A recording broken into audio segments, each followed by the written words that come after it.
My why is because I believe every single person deserves to be heard. That every single person has greatness within them. Hello, and welcome back to another episode of Master Your Life. I'm Kate McKay, your host, and very excited to share the mic with the one, the only, the Steve Pivnik. Welcome to the show, Steve. Thanks, Kate. It's so great to be here. Yeah, I'm so psyched. We met at Brand Builders, are both part of that. It's interesting how you get sat next to people, like you choose your seat. He and I were up in the front row and just hearing his story. And I'm really excited to share. I'm just going to read a little bit on your bio, and then we're going to get right on after it. So after Steven grew his company Binary Tree to over 200 employees across 12 countries and successfully selling to a $4 billion competitor, Steven Pivnik realized that his entrepreneurial journey and endurance sports feats were poetically intertwined in ways he never expected. Whether striving towards a successful exit, training for an IRONMAN triathlon, or embarking on a summit expedition, we're going to get into that. Steven revels the secret to mastering the mindset to conquer any mountain, personal or professional, big or small. We are all built to finish, which is the name of his book. And please welcome to the show. Wow, wow, wow. Very cool. I'm blushing already. Thank you. I know, it's always so silly to sit and listen. So I want to actually get right on into it on your newest feat. You have two. One, I know that you just conquered and closed and helped a founder, which is really your dopamine hit, as you said, of helping founders package like in a big bow and sell and transition their companies. And that you just accomplished. And then you have something out in the distance that you're also accomplishing. Can you talk a little? You can start with either one. I'm really interested in hearing the story around both of them. Sure. Well, I'll start with the first one because that's the most recent. And I love advising founders on how to scale and sell their company. I mean, I've had that experience a couple of times, and I've benefited tremendously from a proper advisory services around me, and I'm having an incredible time, and it's so rewarding help paying it forward. So I just recently worked with a founder for 3 years. The company was kind of stuck from a sales perspective. They haven't grown in the last 3 years when we started. He was having some challenges with his leadership team.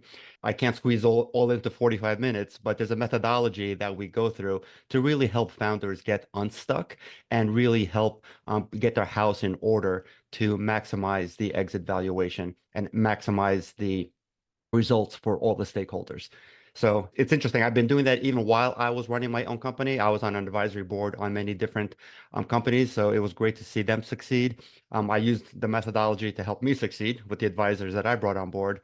And now I'm just paying it forward and helping other founders do the same. You said you had a total dopamine hit on this one. And it's interesting because I'm thinking about like 3 years that you're helping scale or helping them put things in order. Can you talk a little bit about what that looks like for you from a strategic perspective? Sure. There's a lot of different components, right? A lot of founders get a lot of advice on how to sell a company, right? But they get it through the lens of whomever's giving the advice, right? They get it from their accountants, they get it from their lawyers, they get it from the investment bankers. And the list goes on and on and on. I think what's unique about the type of advisory work that me and my partners do is we've all been founders. We've all sat in that founder's chair. We've worn his or her shoes, and we know what they're faced with on a day in and day out basis. So from that perspective, it's easier to advise on first, corporate governance. Do you have your ducks in a row? Do you have the necessary processes in place to close your books on a monthly and quarterly basis? Nothing takes away from your credibility when presenting to the outside world, whether it's investors or potential acquirers, when you don't have your house in order. So, that's number one. Number two is the executive team. Founders, myself included, I was guilty of this, are incredibly loyal to the people that started the business with them. Unfortunately, when the company grows, those people nor the founder really have experience at running a company at the size that they've risen to. So it's gut-wrenching, but it's very necessary for founders to surround themselves with an executive team of folks operated businesses at that scale and have exit experience.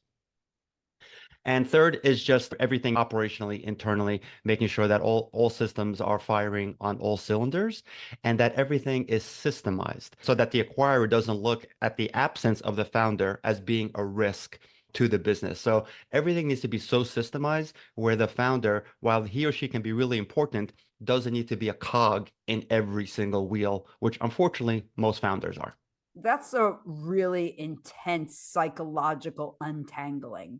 And just mostly because I'm thinking about when people start a company, and thank you for sharing that whole concept of your team and how your team has to evolve, because as a company grows, different skills and strengths are required in different positions. And I think you are 100% on that. Research has shown that there are different skills required at different size companies. And some people are just real good at the smaller. Some people are really good. It all depends, Yep. and feeding into people's strengths. So thank you so much for that. How Yep. do we untangle a founder? Because you just say it like, well, what we have to do is make sure it's automated, right? And everything's systematized so it could run without that person. But you and I both know, as being founders, that is an intense foray into psychological, internal and external warfare of redefining who we are through our company and then throughout our company, but also outside of that baby, that company, that massive love affair that we've had with our companies. Definitely easier said than done. I just realized it didn't answer the second half, but I'll get to the second half later. Oh, we will. That We that will. I that big haven't forgotten. The best example I can give is, first of all, it's easier said than done. 100%. This is not there's no textbook text that'll tell you the perfect way for you. One can just look at examples of how others have done it. The way I did it was I wanted to make sure that I was not part of my deal, right? When I prepared to sell my company, I wanted to ensure that the acquirer wasn't going to consider me a necessary component of the business. So the way I did that was I fired, well, you can either say I fired myself or I promoted myself. I like to use the latter. I Yeah. promoted myself to executive chairman and I brought in a CEO to run the company on a day-to-day basis. The sale didn't occur for 3 years. So 3 years have gone by, and I slowly but surely extracted myself from the daily operations of the business. I was still involved to a certain extent because I kept in touch with the CEO, obviously, but he just gained my trust so quickly that I felt incredibly comfortable letting go of the reins. And when the acquirer was doing their due diligence, most acquirers, figure out who the key cogs are and who the key personnel are. They quickly learned that I was an owner, but I was no longer integral to the daily operations of the business. That's incredible. So what is that process? Because particularly as a man and being so much of your identity identified Yeah, to that job, to your company, it's a big deal. So what is yeah, the process of that, if you don't mind sharing? Because you sure. obviously were like, no, I know what I have to do. So you basically are that transitional CEO in some ways in your consulting company, right? You're the person, but in that position, you're taking major hits, right? People don't always like you. In fact, they kind of don't like you at all. I'm sure a lot of times you have to deal with some real negative psychological projections, right? Yeah, I mean, if you have this type of position and you're playing the like game and you want to be liked by everybody, it's really going to hurt long term. And I was guilty of it, right? I had that philosophy for the longest time. I didn't want to have any adversarial relationship with anybody in the company. And I learned that until you get uncomfortable, you're not going to really grow. Growth really begins when you start getting uncomfortable and you start having some really tough conversations. And I'm not saying you have to be adversarial with everybody, but you've got to put your foot down when the time is right. And it's so much easier said than done. Sometimes people can't do it, and they end up bringing in a bad guy to do it for them. So I'm not saying that was the only reason I brought in a CEO, but oh my God, did that help when he had to make some really tough calls and I was able just to sit on the sidelines. Yeah. Good luck with that. That's such a powerful, powerful. So, what is the, if you don't mind, just giving me a quick, Sure. a couple scenarios on what is the process you have to take for from the psychological perspective? Because I just wrote an article. I was just before we hit record on this, I was writing an article on just having the ability to be psychologically resilient, Mm. because that's my game, you know, as I finish up this book, the agility frame out of the agility factor. So what do they need to hear in order for them to let go of control? Yeah, I think they need to hear that if you want it done right, you have to do it yourself is a myth, right? So there's plenty of people out there that can do it as good, if not better, than you can. Unless it's a relatively small company and there's some incredible technological advance that you came up with. If you're working on the cure for cancer, then you're probably right. If you got it, nobody else can. But everything else, everybody else is replaceable, and you have to give it a try, right? So first, I had that same doubt. I didn't bring on a CEO immediately. I brought on a COO. And him and I had the agreement that if everything went well, in a year's time, he would be promoted to CEO and I would step aside. And so I basically tried before I buyed, if that's a word. Tried I before I loved it. bought. I love it. Tried before I buyed. Him and I both gave it a year. It only took 3 months. And I got super, super lucky that in 3 months' time, he was making great decisions. He was establishing great relationships. Most importantly, establishing trust amongst all the leaders on the team. And I said, you know what? There's no reason to wait 3 more quarters. Let's just pull the trigger and get this done. And promoted him to CEO. It's unbelievable. So, would your mom be surprised? I don't know if she's still among the living, but it just, I think she is. I think you did mention that, but it's what you're doing is so high stakes and you absolutely friggin' love it. And obviously, we're going to talk about your crazy physical feats as well, but what does she say about you and what you do now? Does she get the My mother, nuance and the intensity? God bless her. I love her to death. She was just over here yesterday for Thanksgiving. We're immigrants, right? So we came over to the United States from the former Soviet Union in 1972. She never really understood the gist of what I did, other than actually, she steered me in the direction of a computer career only because computers were a good career to have. It was paying good money in the 80s, right? So she steered me in that direction. I thank her for that, but she really doesn't understand the extent to what I built from a corporate perspective, what I do now. She just knows that I'm living the American dream, having I'm an entrepreneur at heart, built my own business, sold my own business, helping others sell theirs, and that she's happy. She's proud. She's happy and very, very proud, but doesn't I'm sure she's understand the incredibly details. proud. But you were a lot as a kid, is my bet. You know what? You would think. I don't remember being a lot. I was a nerd. I was a complete nerd. I read a lot. I begged my father to buy me a Commodore 64. For those of you not old enough to know what that is, that was one of the first, consumer grade computers available. It has less power than your phone does today, but it was a computer and allowed me to program my own video games. So that's where I learned my computer skills growing up. But yeah, fortunately, I don't think I was that much. I was a nerd. I stayed in every single weekend, tinkering Right. with my But you tinkering with my had to computer. have your mind fully engaged. Yeah. Like if, and imagine someone like you who didn't have the parents that you had, that didn't have the capacity to express that innate, insane curiosity about why, push. And you have to have a love affair with failure, to be honest. And I think that's Yeah. what we lack in our society is a love affair with failure. And that brings us to, and thank you for sharing your mom with us. I appreciate that. Yeah, And sure. I'm proud of you too. And I'm not even your mom. I know it's crazy. You can't help it once you become a mom. You're just like, I'm Yeah, so right. proud of you. You know, I love that. It's our Eastern European heritage, you and I. Yep. So when you're looking at the whole concept of pushing to your limits, were you always an athlete? Because you've done some crazy things athletically, with one on the horizon, as we mentioned, it peaked on earlier.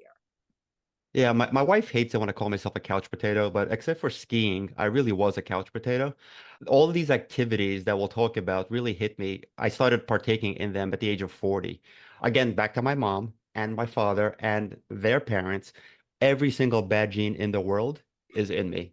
So I love when I'm on stage, I love to say my parents and my grandparents, they had it all. Cancer, high blood pressure, diabetes, strokes, you name it, they had it. That means it's in here. So at the age of 40, when I was approaching 40, it started weighing on me heavily. And I said, not that I was unhealthy. I said, I need to become as healthy as possible so that if and when these diseases rear their ugly head, I can fight them and not suffer like the suffering I saw through them. Mm, And yeah. yeah, that's what triggered. And so that was in top of my head. At around the same time, I learned about this thing called triathlon. And I figured when I first heard the word and that somebody at work had completed one, I said, triathlon, isn't that an event, like an elite Olympic event? How does a mere mortal do a triathlon? Like, how does one of my employees do a triathlon? Long story short, that was the genesis for how I got to the Ironman World Championship going to Hawaii. Unbelievable. Yeah. That's just crazy. So you have an interesting relationship with the perseverance of the sport. And it was very unique to me how you describe your approach to it and your mindset. Can you talk a little bit about your mindset on winning or finishing and how they're Sure. different or the same? Yeah, my mindset is more towards finishing, not winning. And on the business front, I mean, I'm as competitive as they get, and second place sucks. But that's why we grew to the top of our industry. We finally got so big that our number one competitor, which was a $4 billion company, needed to buy us out. So I'm ridiculously competitive on the business front. And on the endurance world, because I started so late, I'm not at the front of the pack. So my motto is not fast, not last. I race because I love the lifestyle that it triggers. You got to be super healthy. You got to always train. You have to eat right. You have to sleep right, et cetera, et cetera. So I train hard enough so that I can finish without collapsing at the finish line. So I just have I built up an endurance mindset, an endurance physical stature as well, because it takes a lot. And I just love the journey because I think the gold is really in the journey and not just the destination. And when I cross that finish line, that's just a nice little check mark. And I just value the entire journey that got me there. That's unusual. How did you learn that? You know what? I just didn't want to get hurt. I think I realized that if I push myself harder than I need to, especially at the age that I started doing this at, that there's so much opportunity and possibility for injury. And I don't like pain. I don't mind the pain of an event because it Exactly. hurts a lot, let me tell you. Of But course. that's nothing compared to the pain of a broken bone or Yeah, a ripping torn a or a hamstring or torn muscle whatever. or an Achilles Right. heel. And I've seen people deal with those, and I'm like, I don't want that. Well, So, because for me, and obviously I'm a competitor too, but just in a different field. It's an right. interesting foray because I'm very similar to you. I'm equally as nerdy and I always had in a book. That's just who I was as a kid, always. You know, I'd like to be by myself. I like to read. I like to understand. I was very inquisitive. But I found bodybuilding because it truly is a sport for nerds. Even though we don't look like we're nerds, I can't even describe a bigger group of nerds than in general bodybuilders because we love the science, because Yep. we take extreme self-care, because we will do nothing to risk injury. And you would You, think, oh my gosh, you know they what? have to get I injured. never thought of it that way, but that makes Yes, total sense. You have to be a complete nerd to do what you do. 100%. I am the biggest nerd. I am this, like, how can you be 61 and look like you do? I'm like, does that look like I go and hang around the bars? Like, it's like you just have to have a lifestyle. And for me, and I think maybe for you, is that the thought of being injured and out of life's game far surpasses our ability to push through what is not safe for us, to risk injury, to not be able to play the game at the level to which we play. 100%. I couldn't have said it better. And I just envisioned myself like being out on the couch and out injured because I've had a couple of surgeries totally unrelated to sports and where I was out for a week or two, it was horrific. There was like nothing Your worse wife than just loved you so much during those times, didn't she, Steven? not so much, but Like, oh, you're the being best. She's like, get be, off the couch and get out. being immobile sucked for me, Yeah, and I don't want that to happen. So if I can control it. right. And you and I are doing everything we can to do so. And So, all right, drum roll. You got something coming up. I think you're insane because I hate to be freaking cold. Tell the people. As that sounds like Rory, doesn't it? The That's, people. I'm like, such an incredible buildup. But I guess this is actually worth a buildup because It it's pretty is a cool. buildup. Please It's don't be pretty humble. It's pretty cool. It's very cold. It's not just cool. It's Mount Everest. So I finally, it's been on my mind for the longest time. I've done several of the other seven summits, and I was going to wait for Everest to be last, but I had this great opportunity to join an expedition next year. I applied, I accepted, and I'm going to Everest to attempt to summit it in May of next year, 25. Unbelievable. Are you nervous? I'm more excited than nervous. I'm not Wow. nervous about the mountain. I'm nervous about getting in good enough shape, which sounds weird because I do all these other crazy things. But you mentioned failure, and I love failure because failure to me is a data point, and I have failed on a mountain before. So I've tried to summit Mount McKinley in Alaska, also known as Denali, twice. The second time, I made it to high camp, barely, which is 19,000 feet above sea level. And when it came time to attempt a summit the following day, the lead guide said, Steven, you're staying back in this tent. You're not coming with us. And I knew exactly why she said it, and I respected that decision 100%. I Wow. suffered mightily up until that point, and she wasn't going to risk my life nor the experience of the rest of the team by having me join them for the summit attempt. So I stayed back, and unfortunately, they all went higher and they got turned around by weather. So they didn't summit anyway, but that's neither here nor there. What I learned from that is you can't take a mountain for granted. I've been No. doing this for so long that I have taken some Ironman races for granted, and I have enough of an endurance foundation where you can get through an Ironman without 6 months of training. Or like, I'm sorry, I can get through an Ironman without 6 months of training because I've done so many of them. I don't recommend anybody try it without 6 months if you're new to this game. Anyway, I'm so happy that happened because I will not let that happen on Everest. I will train my butt and am training my butt off so that my physical condition is not going to be a factor in me not summiting. If it's bad weather and with stuff that we can't control, there's a lot of variables on Everest, but that this variable I'm controlling as much as possible. Oh my God, that makes me want to puke. Just the thought of it. No, just because, like, no, no. So the thing is that I love about you is that you have a very kind of chill vibe, but you have the eye of the tiger. And I had a whole conversation with one of my friends yesterday, in fact. And he's like, Katie, I love it that you're so competitive. I said, but dude, if push came to shove and you had to kill someone because you had to, like if you met it, they you would have no problem being the warrior and slaying to protect. And I think that there's a fine line. And I said, maybe you see me as a competitor, but I would do the same. Right. hmm And so I think the warrior and the competitor and the finisher all are fueled from the same fire. They're just manifested in a different part of the equation. Agreed. Yep, totally agree. Yeah. I see you slaying somebody if you had to. I just watched Gladiator the other night. I see you in that pit. I've never gotten in a fight in my life. It's the funniest thing. Like literally, my sisters used to. I'm one of 9 kids. Like people used to beat each other up, and I'd be like, "I'm a lover, not a fighter. I'm a lover, not a."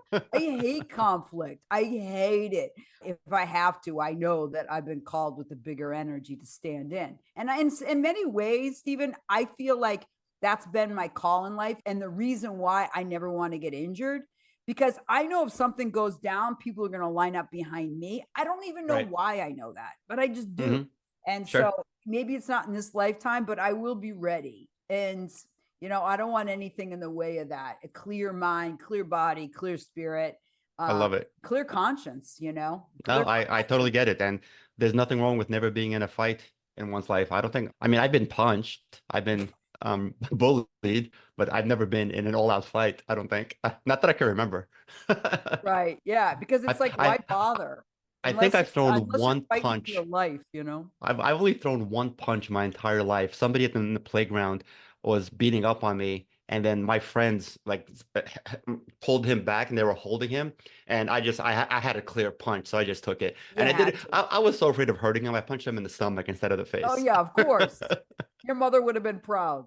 Never punch anyone in the face. It shows lack of control. I remember hearing that, my parents. Well, yeah, so that's But the only punch I've ever thrown in my life, yeah, I think. that's good. Well, it was good. You deserved it. That was must have felt good, although kind of probably guilty. So my question to you is this: what are you doing to prepare? What are the steps? For Everest. Wow. Yes, So because of my triathlon hobby, I'm always swimming, biking, and running. So I do a lot of that for endurance and cardio. For the actual climb itself, I'm doing much more lower body strength training than I've ever done in my good, life. I good. I'm think happy to hear that. yeah, the amount of squats, step ups, and lunges that I've done over the last 3 months is more than I've done over my entire career life. I'm Wow, sorry, combined. So wow, I'm starting to feel super tight in most of my jeans because my thighs are growing. good. So a ton of lower body strength, continuous aerobic exercise, and I'm gonna start getting out there onto like super long 3 to 10 hour hikes with a 25 to 50 pound pack from now until I leave in April. So sick, dude. Is your wife just like an observer? Or does she partake with you at all? No, she doesn't partake. I mean, she definitely helps from a diet perspective. She knows what I need, what I don't need. So she That's assists great. tremendously there. Couldn't have done it without her. Oh, and another thing, this just came up last week, and this is like a nice little bit of trivia. One of my training climbs towards Everest is going to be on a mountain called Chimborazo in Ecuador. So Chimborazo is known as the highest place on Earth. And now people say, how can that be? Everest is the highest. Well, Everest is the tallest from sea level. It's 29,029 feet above sea level. Because the Earth isn't totally spherical, it actually bulges a little bit at the equator. And this mountain is in Ecuador, which is on the equator. At only 20,000 feet above sea level, Chimborazo is actually closer to the sun than Everest is. So Unbelievable. it's going to be a wonderful training climb, yeah, from When is a lot of that? respects. I leave, that's January 20th through 30th. That's amazing. And I just see another book, and I know you have your book, which we will obviously share in the show notes, Built to Finish, which has had some really fantastic, obviously, impact in your work, and now having a book on it. And I'm really grateful to be able to share all this information too on the podcast. But I see a book in these steps to finish and being the champion of the mountain kind of thing. I forget whose quote it was. They asked some climber, they're like, why are you climbing? Why are you climbing Mount Everest? And he was quiet. And then he goes, because I can. Right? I love it. Because we can. And I Hmm. think that if we can fire more people up to realize that we all have a choice to climb the mountain, whatever that is, whatever mountain that is, we have the ability, we have the fortitude to be able to do that if we tap. Yeah, I mean, everybody has an Everest in their future. It doesn't have to be the actual mountain in China. It can be a business venture, a job, it could be a promotion, it could be a relationship, it can be a hobby. Everybody has an Everest that they can define. And while it may seem unreachable, that could not be further from the truth because there's so many different incredible tools out there to get to one summit. I hate to self-promote my book. My book is only a Please. tiny is one thousandth of a percent of the examples of that are out there on how you can set up and start implementing the necessary habits to set and achieve audacious goals. It's so good. I can't wait to get it actually.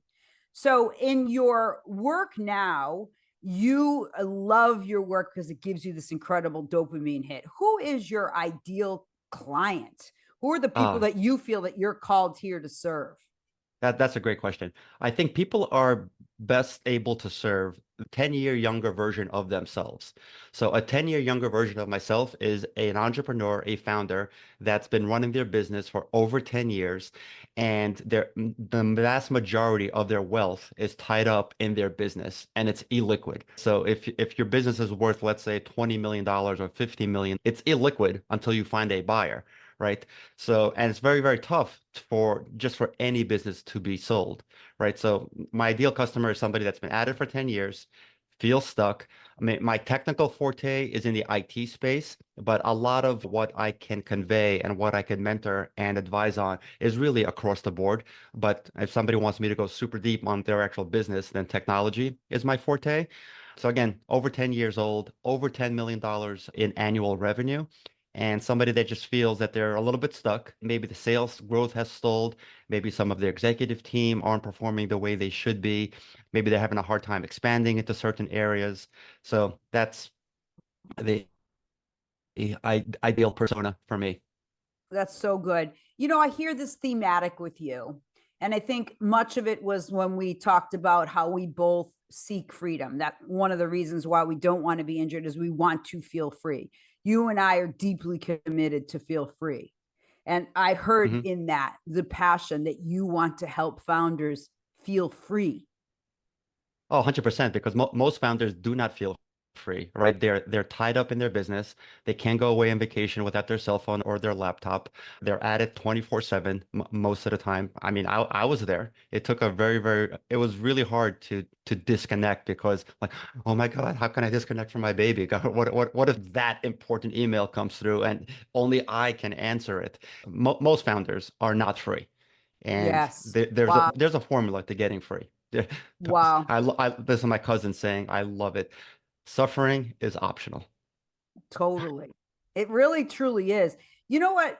I love this expression about how you want to be in a relationship with someone, to be in love where that person ultimately feels free. Because I think that's the highest form of love, is to have people feel free. But it's the same thing in business, that you want to be able to feel free in your business, because if you're not, then you're not here living the full impact of who you are and who you came here to be. Freedom is the only way to tap into your greatness. And is there failure? Oh, hell yeah. Are you going to lose? Oh, hell yeah. Are you going to fall on Hmm. your face? Hell yeah. But you have to keep persevering, because freedom's the only way. And it's there. It's literally, it's around the corner. The corner can be miles away or months or sometimes years away, but there's a corner to cross and I'm sorry, a corner to turn, and it can be turned 100%. 100%. And your future self is saying, get on it. It's Right? not always in the present moment that we feel that we A, deserve it, B, that we can see it, but they need to hire and to be around people who are the visions of our limitations to help us lead the way. And we can't do it alone, and particularly with men. Men think that they can do a lot more on their own than they can. This is the time for partnership and reaching out to people that have already crossed the journey, right? You're going up Everest following a lot of amazing people that have Yeah, I mean, the way. I'm going up with a guy. This is going to be his 10th summit. So I refuse to be another statistic. The people that die in Everest are the ones that try it alone. The ones that, they go to Nepal, they hire a couple of Sherpa. They have no authority over the Sherpa because they're paying them. And those are the ones that die they don't die on the way up. They die on the way down because they exert all their energy getting to the top, and they don't realize that it takes just as much energy to get down. That's not going to be me. I'm going with a Isn't going to be highly you. experienced lead and a highly experienced team. And if for some reason there's, for whatever condition, whatever occurs, whether it's me or the mountain conditions, and they say we're not going any further, I'm going to have no choice but to respect that. And like I said earlier, the reason's not going to be me. I'm doing everything humanly There's no way in possible. hell you're going to be in that tent and someone's going to say, no, you can't come with the team. You're Mm, like, I, uh-uh. I never want to hear those words ever again. Never. And it won't. I know you won't, man. So where can people follow you, find you, hear more, Steven? This has been so interesting. No, thank you. I love sharing my story. So my website, stevenpivnik.com, has all of my social handles. You can follow, I post regularly on the training routine to get to Everest on Instagram. So at Steven Pivnik. Business questions, you can find me on LinkedIn, also at Steven Pivnik. And I have a blog that I share as well on my crazy adventures, which you can find on my website, stevenpivnik.com. That's great. So it's StevenPivnik. Steve Correct. Pivnik. What a great friggin' name. Rhymes with picnic basket, but it's not. It's a V, people. You're, Pivnik. you're bringing back horrible memories of grade school where people made fun Oh of me. no, I'm Hey, sorry. picnic. Here's picnic. I'm sorry. That's No. okay. That's Oh fine. my goodness gracious. And this kid from Russia, and a little kid from Russia. Oh my God, you figured it out and you've been a massive success. Steven, thank you for being the light of freedom. Thanks for inspiring the people that I know you've inspired, and you've certainly inspired me. And I'm deeply grateful to share this time with you on Master Your Life. Any parting words to our community as we conclude this awesome interview? I guess as my book is titled, we are all built to finish, right? So we just need to define what that finish line looks like for us and come up with a game plan and get help. I mean, getting help is probably the single biggest contributing factor to success. Get help. There's no reason to do it alone. And like I said, suffering is optional. Right on. Well, thanks to all the viewers and listeners of this episode. I appreciate you. And remember, you can finish and get the people around you to help you take you to the finish line. Your greatness through the pain, through the suffering, through the failures is just on that other line. Thanks again. I appreciate you. Until next time, be well, everyone.